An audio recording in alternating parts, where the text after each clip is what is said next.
Hello everyone, সকলকে welcome জনাইছো YouTube channel career আসামলৈ আৰু যেসকলে ফেসবুকত চাই আছে তেওঁলোকক ওয়েলকাম জনাইছো।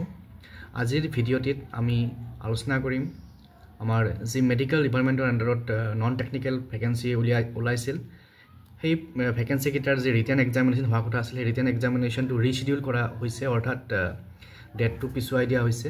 তো সেই ৰিশিডিউল কৰা এখন নোটিছ আহিছে আজি। এই নোটিছখন এতিয়া মই এই ভিডিঅ'টোৰ মাধ্যমেৰে আপোনালোকৰ লগত শ্বেয়াৰ কৰিব বিচাৰিছো। ऊपर देखिए अपने government of Assam office of the director of medical education Assam reschedule notice for written examination for grade 3 non technical post. This is for information of all concerned that in reference to the advertisement dated 26 December 2024 and notice dated 7 January 2025 the written examination for filling up the vacancies of different grade 3 non technical posts under establishment of Directorate of Medical Education Assam, which was scheduled to be held on 9/3/2025 has been rescheduled. The written examination shall be held on 30/3/2025 অর্থাৎ 9 মাৰ্চত হোৱা কথা আছিল আৰু এতিয়া পিছুৱাই দিয়াৰ পিছত নতুন ডেটটো হৈছে 30/3/2025 অৰ্থাৎ মাৰ্চৰ 30 তাৰিখে অনুষ্ঠিত হ'ব। Further necessary instruction and information shall be available in the official website of DME Assam in due course of time. The candidates are therefore directed to visit the office website regularly.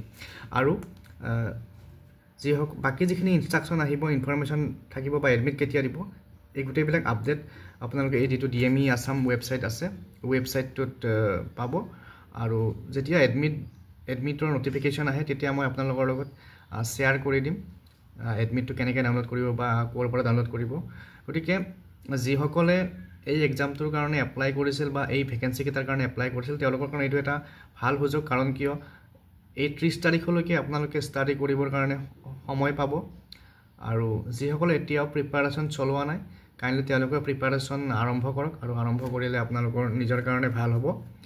আৰু ইয়াত কি কি syllabus থাকিব এই সম্পৰ্কে আমি next ভিডিঅ'ত আলোচনা কৰিম আৰু ভ্যাকেন্সি সম্পৰ্কীয় ইনফৰমেশন বিলাক আপোনালোকে দিটো dmeassam.gov.in এই ওয়েবসাইটত পাব। ইয়াত দেখিছে নোটিছখন হ'ব ৰিশিডিউল অফ নোটিছ তাৰ পিছত notice of modality of written examination for grade 3 technique এখন নালাগে আপোনালোকৰ। তো ইয়াতে এইটো এডভাৰটাইজমেন্ট ডিটেইলছটো আছে। তো ইয়াতে কি কি বস্তুৰ কাৰণে এডভাৰটাইজ হৈছিল এটো আমি চাব পাৰিম ইয়াতে। তো এটো হৈছে এডভাৰটাইজমেন্ট 26 তাৰিখৰ এডভাৰটাইজ নোটিছখন। ইয়াতে কি কি ভ্যাকেন্সি আছে এইবিলাক দেখিছেনে dietitian, librarian, scientific assistant, account assistant, cashier, health educator, steno কাম বিভিন্ন ধৰণৰ ভ্যাকেন্সি আছে। গতিকে আপোনালোকে যিসকলে এপ্লাই কৰিছে তেওঁলোকে প্ৰিপাৰেচন আৰম্ভ কৰিব পৰা হৈছে।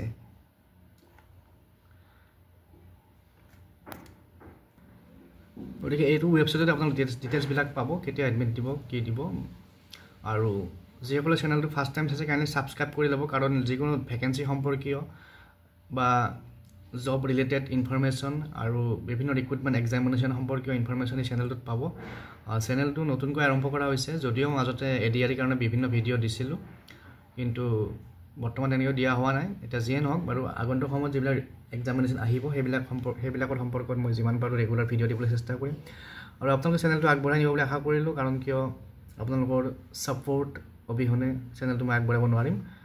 আশা কৰিছো আপোনালোকে ভিডিঅ'টো শ্বেয়াৰ কৰি দিব আৰু যিসকলে গম পোৱা নাই এই ৰিশিডিউল কৰা নোটিছখনৰ কথা আপোনালোকে কাইন্ডলি শ্বেয়াৰ কৰি দিলে তেতিয়া সকলোৱে গম পাব। গতিকে আজিৰ ভিডিঅ'ত এইখিনি। Thank U.